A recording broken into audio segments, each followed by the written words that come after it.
Hello students, कैसे हो आप सभी। आशा करते हैं कि आप सभी स्वस्थ होंगे। एग्जाम टाइम चला हुआ है आप सभी का।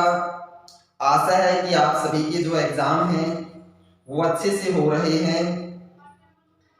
एग्जाम के समय हमें किन विशेष बातों का ध्यान रखना चाहिए, आज इस वीडियो में हम वही डिस्कस करेंगे। सबसे जरूरी क्या है एग्जाम के समय में, किन बातों का हमने एग्जाम में विशेष तौर से ध्यान रखना चाहिए। सबसे पहली स्टूडेंट्स, हमने समय का विशेष ध्यान रखना चाहिए। जहां पर आपका एग्जाम सेंटर है तो आप लोगों ने सभी ने वहां पर कम से कम आधा घंटा पहला वहां पर पहुंचे, ताकि आप अपने एग्जाम सेंटर में जाकर अपने सीटिंग प्लान को देख सकें।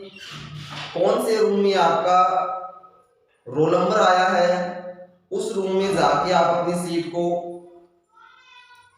देखकर आसानी से वहां अपना बैठ सकें।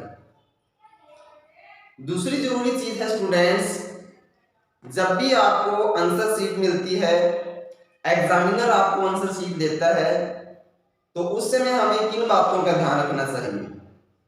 जब भी एग्जामिनर आपको आंसर शीट दे तो आंसर शीट लेते ही आपने सबसे पहले उसमें अपनी सीट के पृष्ठ को गिन लेना है। जो 10th क्लास की आंसर शीट आती है आपके पास, उत्तर पुस्तिका, उसके अंदर 24 पृष्ठ होते हैं स्टूडेंट्स। आपने आंसर शीट के पृष्ठ को काउंट करना है कि आपके आंसर शीट में 24 सीट्स अवेलेबल हैं या नहीं है। यदि आपके पास ऐसी सीट्स नहीं होती तो आपने अपने एग्जामिनर से अपनी सीट को चेंज करवा लेना है। जो स्टूडेंट्स सीनियर सेकेंडरी का एग्जाम दे रहे हैं +2 क्लास का, सीनियर सेकेंडरी की आंसर शीट में 32 पेजेस होते हैं, 32 पृष्ठीय आंसर शीट होती है +2 क्लास में, और 10th क्लास की 24 पृष्ठीय सीट होती है। थर्ड चीज है हमारे पास स्टूडेंट्स, जब भी आप अपनी आंसर शीट उत्तर पुस्तिका को भरते हैं तो उसमें विशेष ध्यान से आपने भरनी होती है। सबसे ज्यादा विशेष ध्यान आपने अपनी आंसर शीट में ही देना होता है। आंसर शीट में जो सबसे पहले फ्रंट पेज होता है स्टूडेंट्स, OMR शीट होता है वो, उसको आपने बिल्कुल ध्यान से फिल करना है। उसमें आपने कोई भी मिस्टेक नहीं करनी। सबसे पहले उसमें कॉलम आता है हमारे पास नेम ऑफ द एग्जामिनेशन, तो उसमें आपने जो स्टूडेंट 10th क्लास में हैं वो सेकेंडरी फिल करेंगे, और जो स्टूडेंट +2 क्लास का एग्जाम दे रहे हैं वो उस कॉलम में सीनियर सेकेंडरी फिल करेंगे। सेकंड कॉलम आता है स्टूडेंट्स सब्जेक्ट, विषय, जिस सब्जेक्ट का आपका एग्जाम है तो सेकंड कॉलम में आपने फिल करना है सब्जेक्ट। थर्ड कॉलम आता है स्टूडेंट्स आंसर शीट में मीडियम ऑफ द पेपर, कि आप किस मीडियम में पेपर दे रहे हैं। हिंदी मीडियम में तो स्टूडेंट्स आपने हिंदी मीडियम उसमें फिल करना है, यदि इंग्लिश मीडियम है तो वहां पे आपने इंग्लिश फिल करना है। पूरी OMR शीट को आपने अच्छे से फिल करना है।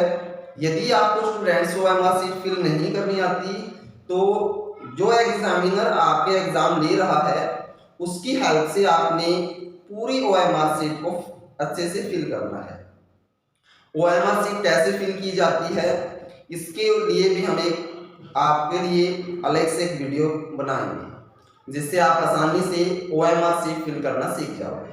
थर्ड चीज है स्टूडेंट्स एग्जाम में कि आपने कभी भी एग्जाम के अंदर कोई भी किसी तरीके की नकल नहीं लेके जानी, जिससे कि आपके ऊपर UNC बन जाए और आपका जो फ्यूचर है वो बिल्कुल खराब हो जाए। आपने अच्छे से तैयारी करके जानी है एग्जाम में। प्रिपरेशन हुआ आपकी जिस सब्जेक्ट का आपका एग्जाम है, अच्छे से पेपर की तैयारी करके फिर ही आपने अपने एग्जाम देने जाना है। और सबसे विशेष चीज है एग्जाम के अंदर कि आपने घड़ी बांधकर जरूर जानी है। आपने स्मार्ट वॉच नहीं पहन के जानी स्टूडेंट्स, आपने सिंपल जो अपनी घड़ी होती है, सिंपल वॉच है जो, वो डाल के जानी है। ताकि आप अपने समय का ध्यान रख सकें, कितना आपने पेपर को अटेम्प्ट कर दिया है और कितना समय आप ले चुके हैं और कितना समय आपका एग्ज़ाम के लिए अभी रहता है, ताकि आप अपना समय चेक करके जो आपका एग्ज़ाम रहता है, पेपर में जो भी क्वेश्चन आपके अभी अटेम्प्ट नहीं हुए उनको आप समय से कंप्लीट कर सकें। घबराना नहीं होता कभी भी एग्ज़ाम के अंदर, आराम से रिलैक्स होकर आपने अपना पेपर करना है और बिल्कुल ही साफ राइटिंग के अंदर आपने अपना एग्ज़ाम कंप्लीट करना है।